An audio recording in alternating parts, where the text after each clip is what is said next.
Welcome to Free to Cook. In this episode, we're going to be cooking an Oklahoma-style onion burger. These are really simple to make, but taste absolutely amazing. Not to mention, they're really cheap to make. To start, you'll need to slice half an onion per burger, extremely thin. I'm using my cold meat slicer to make it easier, but you can do the same with a nice sharp knife. The onion is so thin it's somewhat see-through. Next, place a pan over high heat. Add a small amount of oil. Place 1 cup of beef mince made into a ball into the pan. Place the onion on top. I know it's a lot of onion, but trust me, it's going to be worth it. Take a flat burger flipper and smash the burger flat, pushing the onion into the meat. This is the same method used for a smash burger. Cook for 1 minute, this will give the burger a beautiful brown crust. Flip holding the onion to the patty.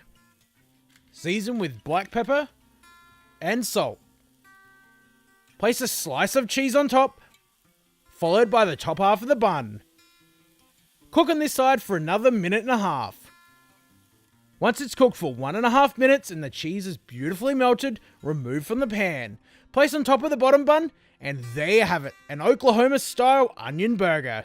These are surprisingly tasty and cheap to make. This burger is perfect for a quick and easy lunch or dinner. If you found this recipe helpful, don't forget to share it, subscribe to the channel, like us on Facebook, follow us on Instagram, and if you have any recipe suggestions, leave them in the comments.